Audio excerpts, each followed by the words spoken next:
ayatnya yang ke-18 sampai pasal 2 ayat 23.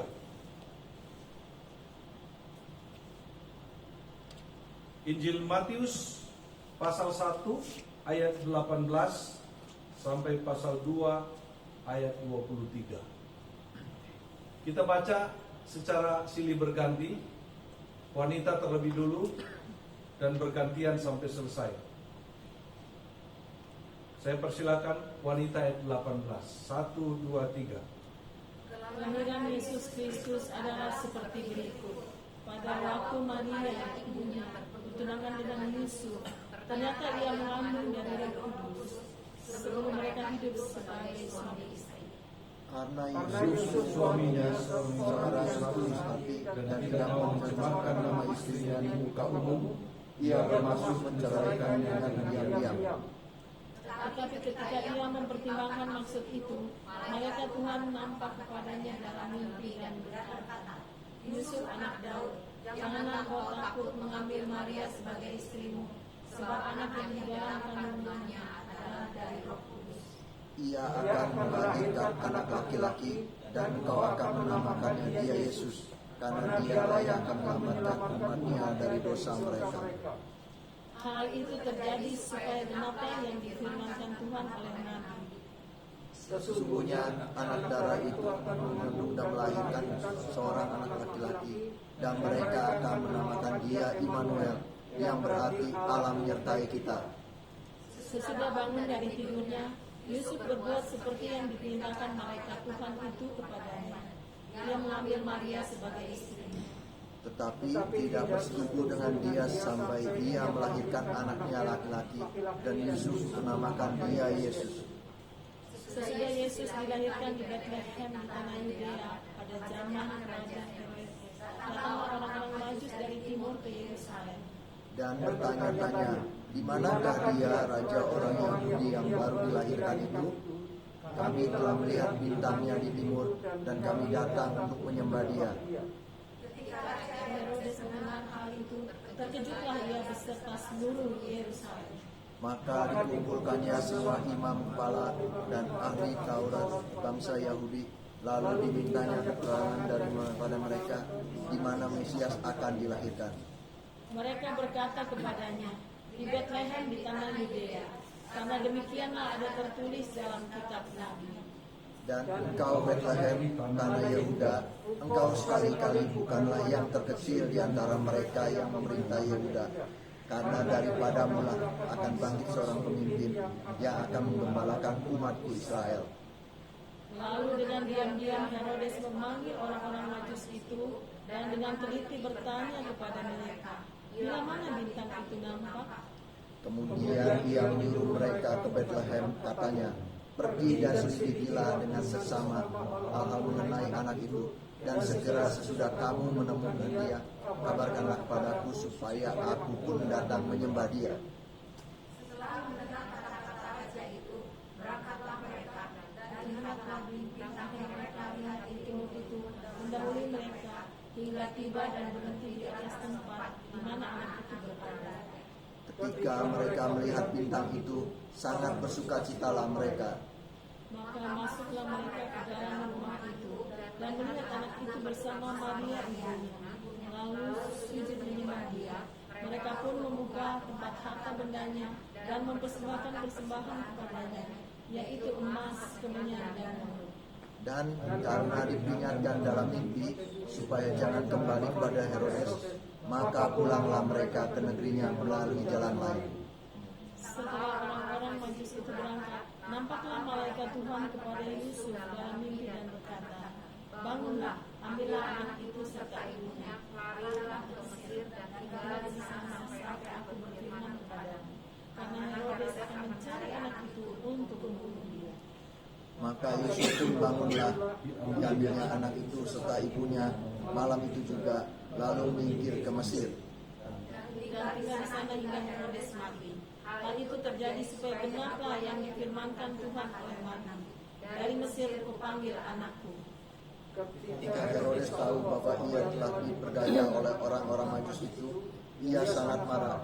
Lalu ia menyuruh membunuh semua anak di Bethlehem dan sekitarnya, yaitu anak-anak yang berumur 2 tahun ke bawah, sesuai dengan waktu yang dapat diketahuinya dari orang-orang Majus itu. Dengan demikian genaplah firman yang disampaikan oleh Nabi Yeremia. Terdengarlah suara di Rama, tangis dan ratap yang amat sedih. Rahel menangis anak-anaknya, dan ia tidak mau dihibur, sebab mereka tidak ada lagi.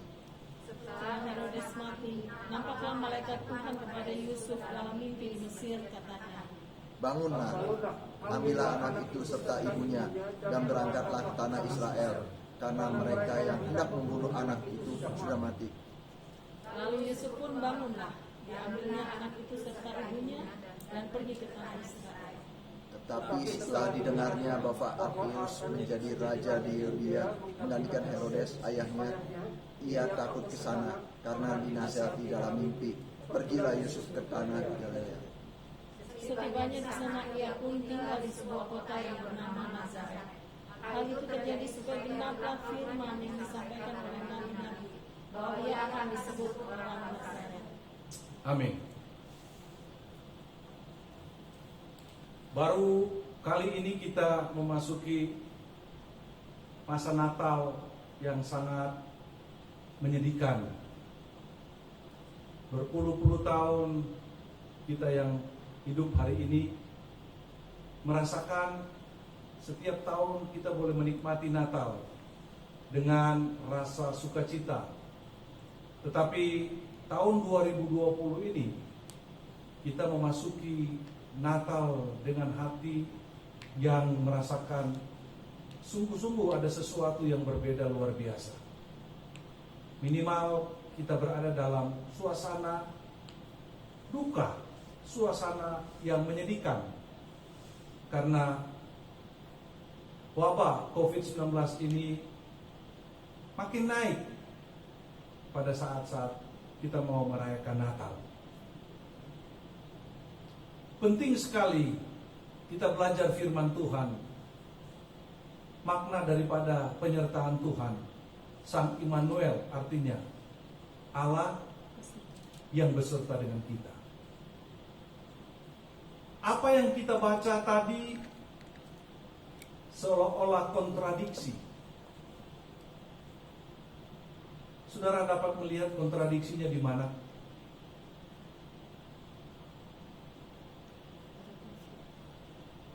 Saudara bisa mendapatkan titik di mana ada kontradiksi seolah-olah dari pembacaan firman Tuhan tadi?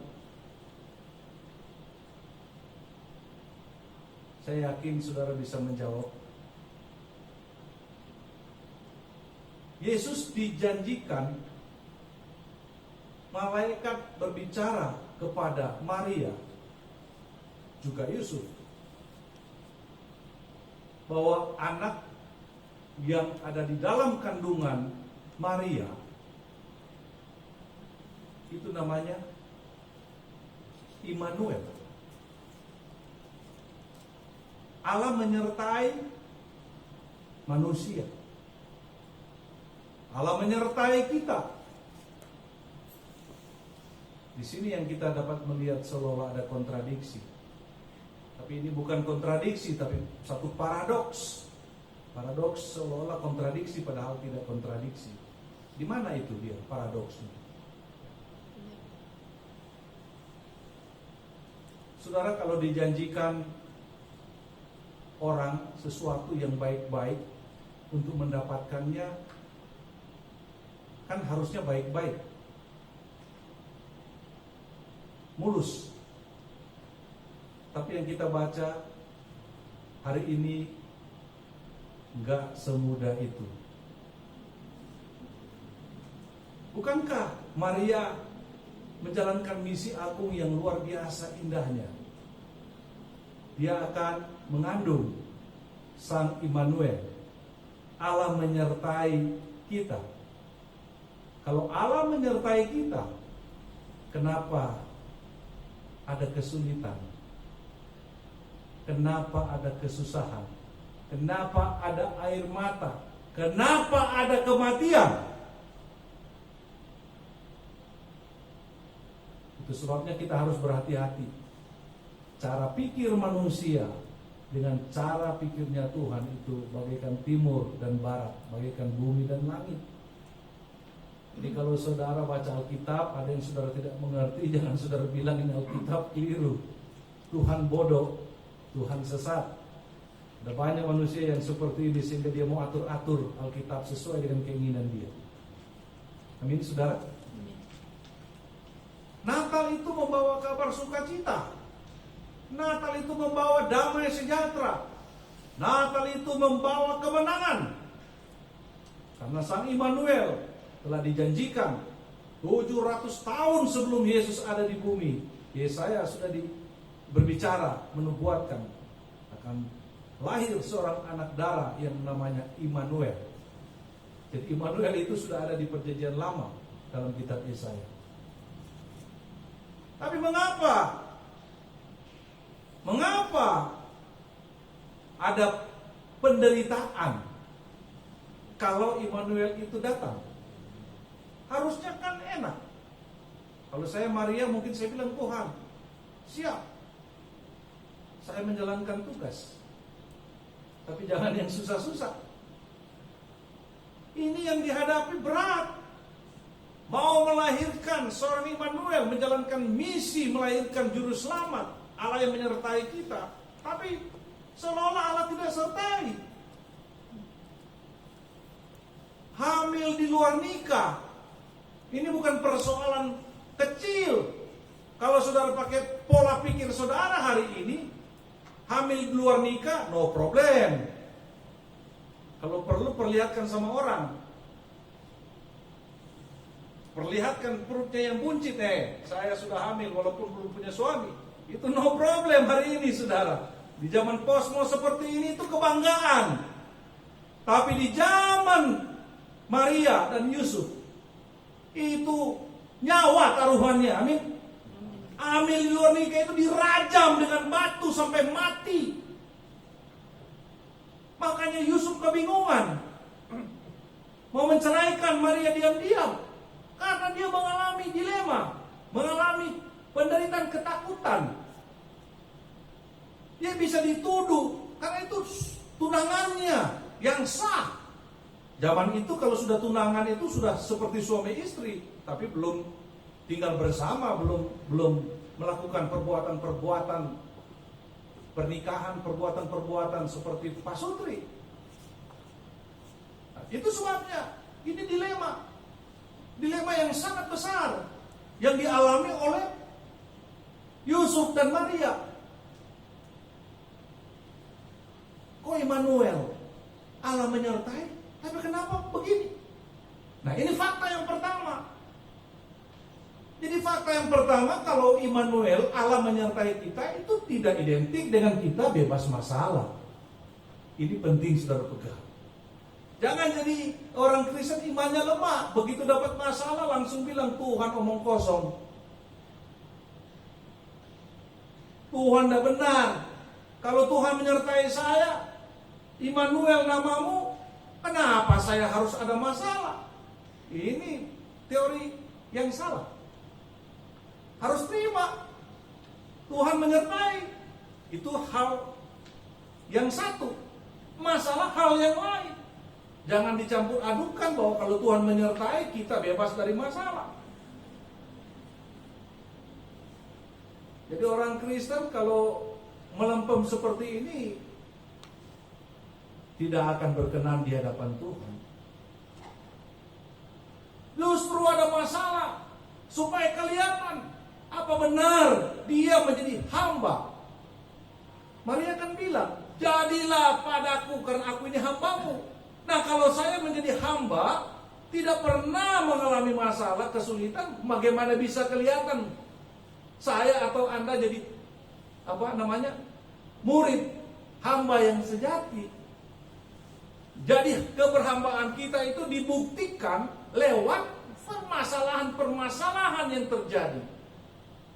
Mau melarikan diri, tinggalkan Yesus kan banyak. Yang mualaf itu kan tinggalkan Yesus.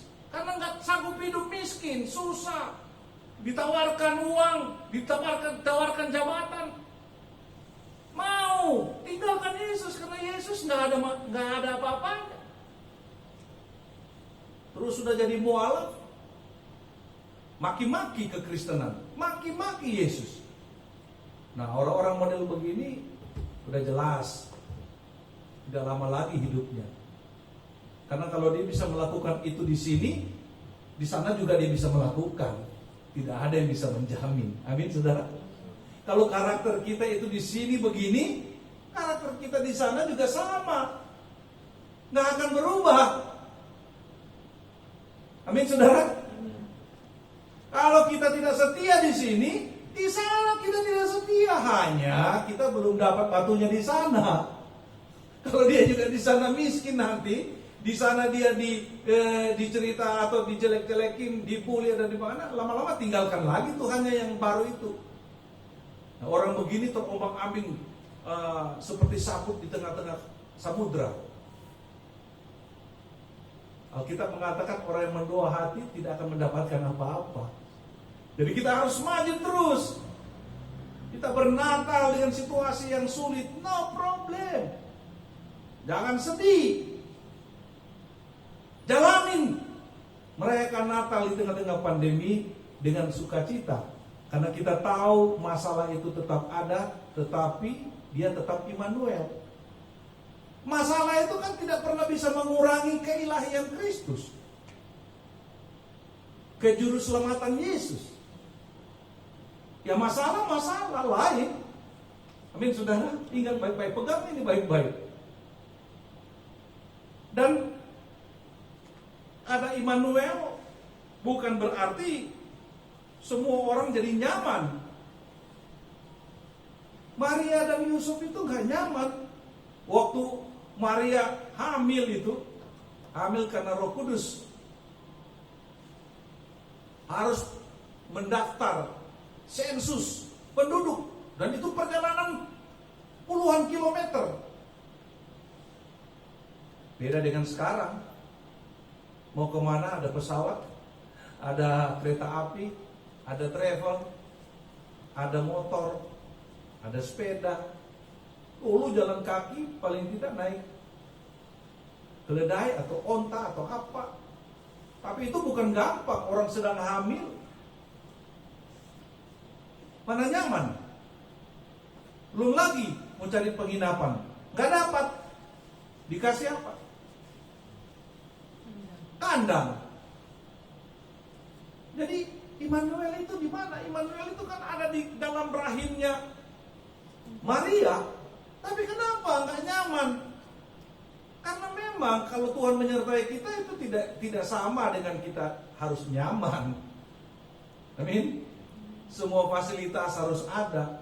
Kalau kita ikut Yesus karena semua fasilitas disiapkan oleh Tuhan, seluruh bumi ini jadi orang Kristen. Percaya saya? Percaya. Kalau kita ikut Yesus dan Yesus bilang, tenang, makan minummu beres, penginapan rumahmu beres, kendaraanmu beres. Tutup mata besok semua dunia ini, bumi ini jadi pengikut Yesus. Gak ada orang yang tidak suka punya semuanya itu. Amin.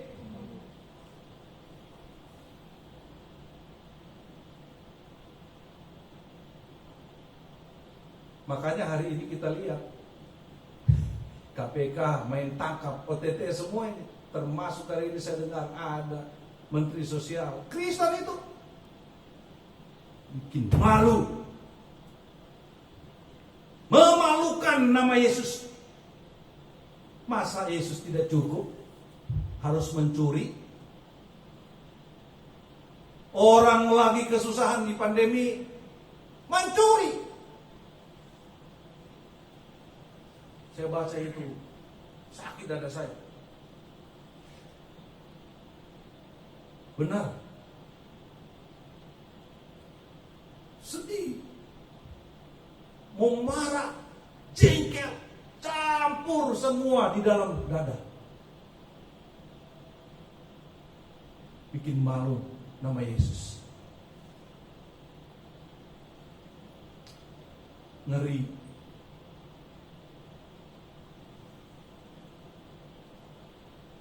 Gak tahu ini ke depan lagi ada apa ini. Ya, saya pikir ini mudah-mudahan KPK jangan politis. Betul-betul nangkap yang benar-benar mencuri, yang memang korupsi, jangan pilih-pilih. Sapu rata yang korupsi ditangkap. Kalau perlu ada anggota KPK yang korupsi, tangkap juga. Amin. Kenapa saya getol sekali kita ada laskar doa? Karena kita harus doakan bangsa ini, doakan negeri ini, doakan pejabat. Dan salah satu pokok doa akan ditulis, doakan itu pejabat-pejabat Kristen. Ada itu, nggak tahu kena hari apa itu. Didoakan.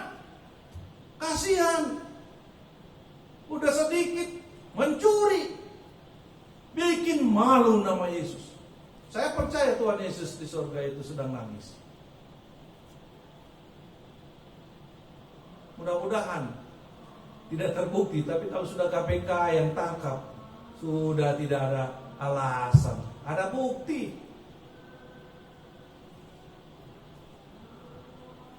Jadi orang Kristen kalau pingin nyaman dengan dunia, jadinya seperti itu. Saya tanya, siapa yang betul-betul merasakan Yesus itu cukup bagi dirinya? Seperti Raja Daud bilang di Mazmur 23 ayat 1. Tuhan adalah gembalaku, takkan kekurangan aku. Di dalam terjemahan bahasa Inggris, Tuhan itu gembalaku, aku tidak ingin lagi apa-apa. Kalau orang Kristen seperti Raja Daud, tidak ada korupsi, tidak ada pencurian, tidak ada mengorbankan orang, tidak ada. Kenapa? Yesus sudah cukup kok. Saya diskusi dengan teman-teman gara-gara ini semua, gara-gara korupsi, OTT semuanya itu. Saya bilang paling enak itu jadi orang hidup pas-pasan. Pas mau makan BPK, ada uang beli BPK. Pas mau berobat, ada uang berobat. Pas mau beli mobil, ada uang beli mobil. Enak kan pas-pasan? Tapi Tuhan bilang, yang ingin kaya jatuh dalam berbagai-bagai duka karena cinta uang. Jangan sampai kita cinta uang. Kita butuh uang. Sip. Siapa yang tidak butuh uang? Omong kosong kalau saya bilang saya tidak butuh uang. Saya 1.000 perak saya butuh. Tapi kalau sampai cinta uang, berarti uang itu menjadi tujuan akhir. Kalau uang sudah menjadi tujuan akhir, maka semua hal akan dipakai untuk mencapai dapat uang. Amin. Itu menghalalkan segala cara. Ini mengerikan. Jadi kalau Tuhan sertai kita, jangan pernah bermimpi bahwa maka fasilitas saya akan aman, jaman, fasilitas saya akan enak-enak.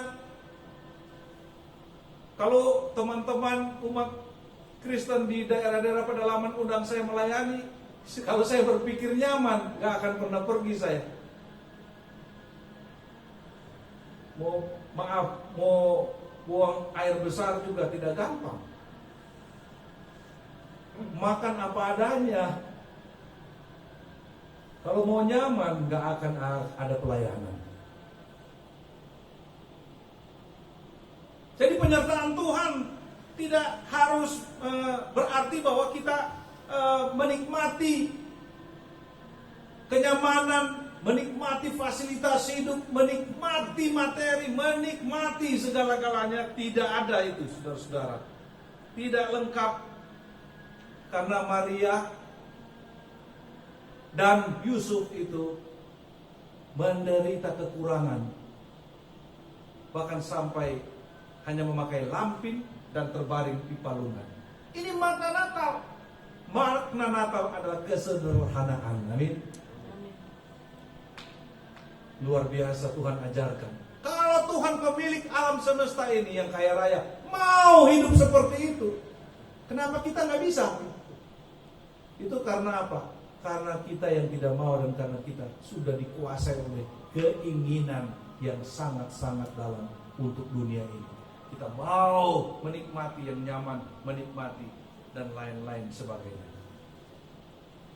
Saudara lihat juga pada waktu terjadi kelahiran ini, dari bayi Yesus sampai jadi anak-anak, karena orang Majus itu datang bukan melihat bayi lagi, gambar-gambar itu salah. Orang Majus datang ketemu Yesus itu, Yesus sudah besar, sudah gede ya, anak-anak. Berarti bertahun-tahun perjalanan itu. Harus lari ke sana kemari, bahkan harus menyingkir ke Mesir karena mau dibunuh oleh Raja Herodes. Amin, saudara. Jadi ini ada dari kandungan Immanuel, lahirkan Immanuel. Kok Allah tidak sertai, semua susah, bahkan diancam bunuh, mati.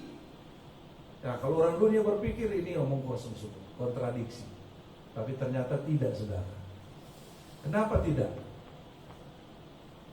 Akhirnya Tuhan berfirman kepada Yusuf dan kepada Maria, pulang ke Yerusalem, ke Bethlehem dari Mesir, karena Raja Herodes sudah mati. Apa itu penyertaan Tuhan? Waktu Tuhan berbicara kepada kita, waktu Tuhan berfirman kepada kita, itu penyertaan Tuhan yang nyata. Amin, saudara. Karena itu jangan pernah meremehkan firman Tuhan. Alkitab di dalam tangan saudara. Saya anjurkan semua harus baca Alkitab setiap hari. Karena ada waktunya mungkin kita ingin membaca Alkitab, sudah tidak ada waktu lagi. Apalagi kalau Tuhan sudah tidak sertai kita. Bagaimana kita bisa mendengarkan firman Tuhan? Kalau masih ada ibadah pada sore hari ini, itu bukti Tuhan menyertai kita. Amin. Karena Tuhan masih berbicara kepada saya dan kepada saudara. Karena Dia ingin menyampaikan isi hatinya. Itu penyertaan Tuhan. Jangan selalu berpikir penyertaan Tuhan kalau naik pangkat saja. Penyertaan Tuhan kalau dapat berkat saja. Penyertaan Tuhan kalau dapat berita baik. Tidak. Penyertaan Tuhan ketika Dia berfirman kepada kita, baik yang positif maupun yang negatif, itu penyertaan Tuhan. Amin. Bersyukur saudara, penyertaan Tuhan ketika Dia berfirman secara tertulis dan secara verbal, maka itu pertanda Dia menyertai saudara dan saya. Dan apa itu penyertaan Tuhan? Penyertaan Tuhan ketika Allah menjadi manusia, yaitu menjadi Yesus Kristus. Allah menjadi manusia dan Dia datang tinggal di tengah-tengah kita. Itu Immanuel. Itu bukan sekedar berita, tapi itu fakta bahwa Yesus yang kita rayakan pada bulan ini, Dia sudah jadi manusia.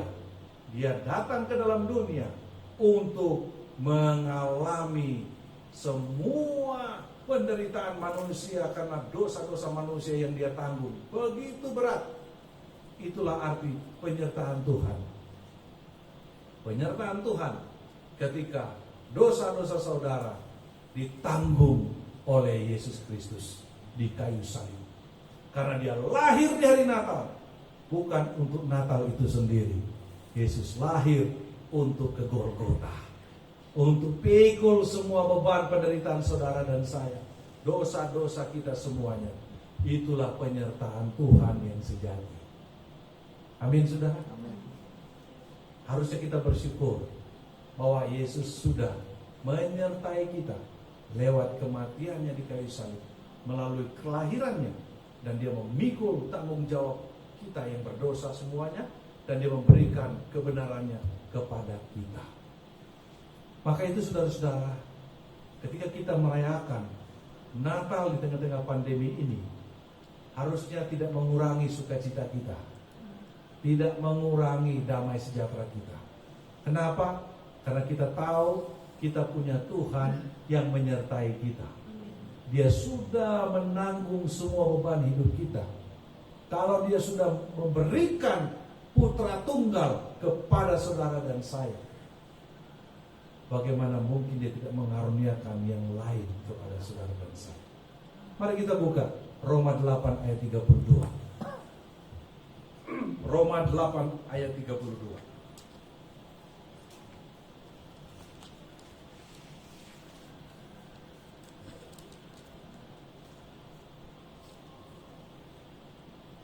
Kita baca sama-sama yang di layar ya, atau yang di Alkitab. Ini satu kebenaran yang harus kita pegang, kita hafal, dan kita hafal sungguh-sungguh, saudara. Saya anjurkan ini ayat harus dihafal. Kenapa? Karena ini sangat menguatkan kita. Amin. Kita baca sama-sama ya. Roma 8:32. Jangan dibalik-balik. Roma 8:32. Ya.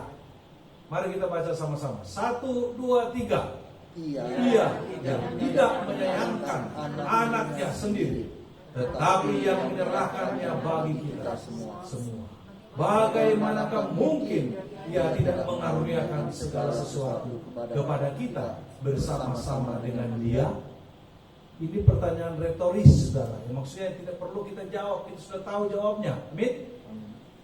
Bagaimana mungkin ia tidak mengaruniakan segala sesuatu kepada kita bersama-sama dengan dia? Bagaimana mungkin? Kalau ia sudah menyerahkan Yesus, anaknya satu-satunya, putra tunggal, untuk keselamatan kita sampai kita bisa masuk ke surga yang kekal, bagaimanakah mungkin ia tidak mengaruniakan segala sesuatu? Waduh, saudara, kalau ada konglomerat bilang, Hans, tenang saja, segala sesuatu yang kau perlukan tinggal ngomong sama saya. Senang tidak? Masih ada yang tidak senang ini? Senang enggak? Senang. Harus kuat senangnya. Senang. Karena segala sesuatu, bukan 1, 2, 3, segala sesuatu berarti semua kebutuhan kita. Siapa yang pernah mengalami ini, merasakan ini, bahwa benar Yesus segala-galanya bagi dia? Ini yang penting. Oh, haleluya, saudara. Haleluya, saudara. Ini ayat penting sekali, saudara. Tolong dihafal. Ia yang tidak menyayangkan anaknya sendiri, tetapi yang menyerahkannya bagi kita semua. Bagaimanakah mungkin ia tidak mengaruniakan segala sesuatu kepada kita bersama-sama dengan dia? Segala sesuatu dia berikan. Itu sebabnya Yesus bilang, kalau kita percaya Yesus, kita menerima keselamatan hidup. Berarti segala sesuatu. Jadi jangan kejar yang ada di dunia ini. Kejar, cari, dapat Yesus. Karena kalau sudah dapat Yesus, maka segala sesuatu kita dapatkan. Amin, saudara. Amin. Banyak orang Kristen tidak mengerti ini. Sedih sekali. Makanya kejar korupsi, kejar uang. Udah pengusaha besar, sudah jadi menteri, tidak puas. Mau cari lebih besar lagi. Karena apa? Itu membuktikan mereka belum menemukan segala sesuatu. Amin. Tapi saudara dan saya yang sudah terima Yesus, sudah memiliki Yesus, berarti telah menerima segala sesuatu itu. Kenapa kita tidak bersuka cita? Segala sesuatu saya mengalami. Saya nggak ada duit. Tapi kalau saya minta kepada Kristus, ada sesuatu yang saya rindukan, saya berdoa, saya meminta, Tuhan selalu kasih. Amin. Luar biasa Tuhan Yesus. Bagaimana bisa pendeta, padri yang tidak punya apa-apa ini, istrinya bisa pergi ke Eropa? Bukan minta-minta sama orang kaya, teman-teman saya, no way. Teman saya konglomerat banyak. Gak pernah saya buka mulut untuk kepentingan saya.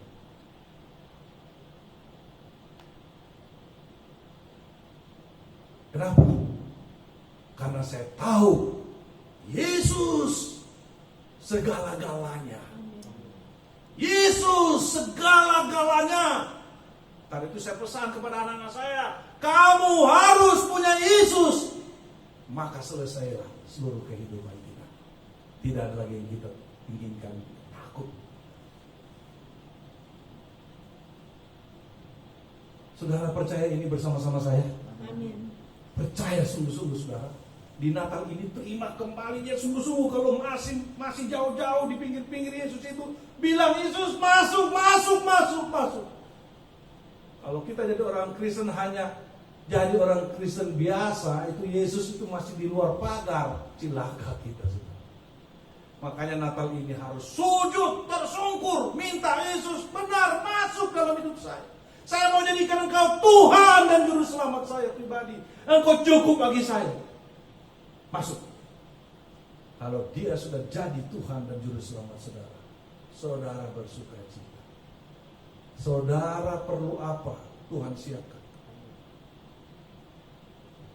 Yang perlu, tidak pernah Tuhan meninggalkan saudara. Kalau itu perlu, Tuhan kasih. Amin.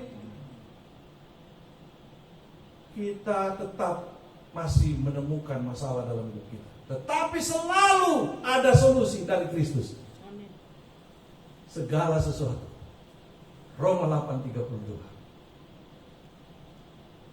Jadi tidak perlu kita takut menjalani hidup ini, karena berita Natal ini sungguh indah. Kamu sudah dikaruniakan anaknya satu-satunya, bagaimana mungkin dia tidak mengaruniakan segala sesuatu bagi kamu bersama-sama dengan dia. Gak usah takut lapar, gak usah takut miskin.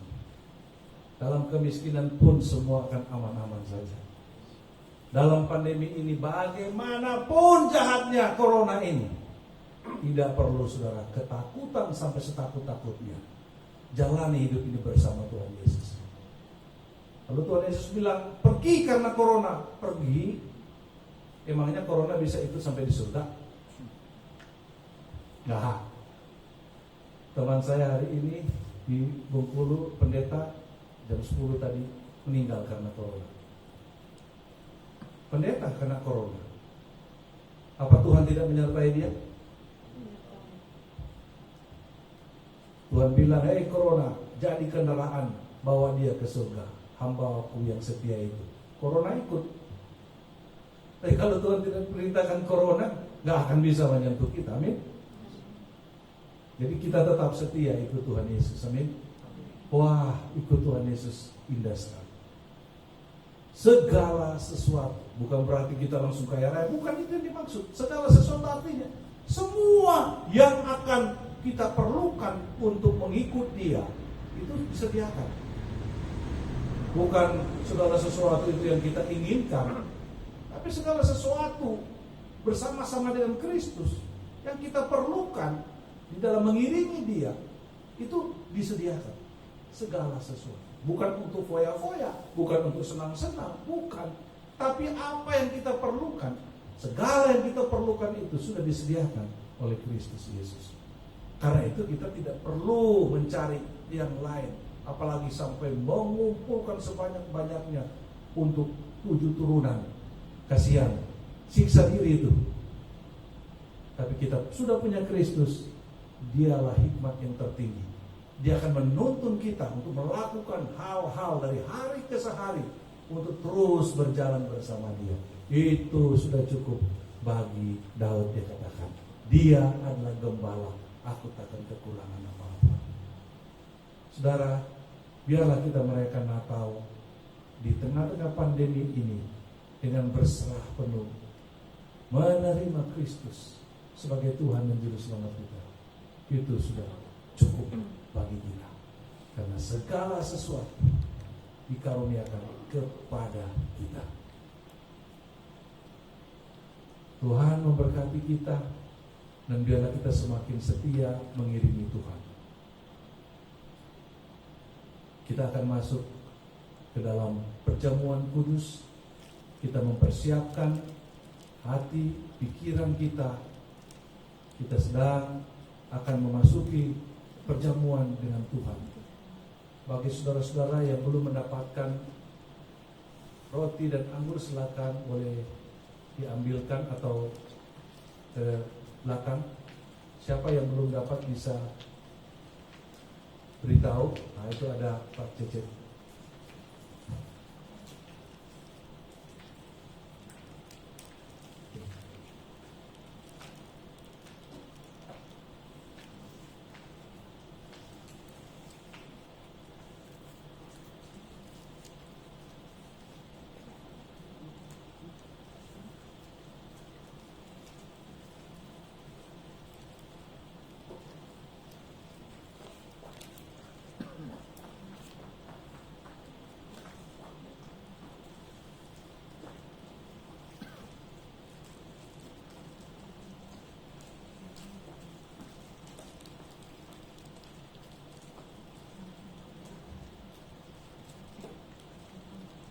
Kalau semua sudah dapatkan, mari kita berdoa. Mari kita berdoa.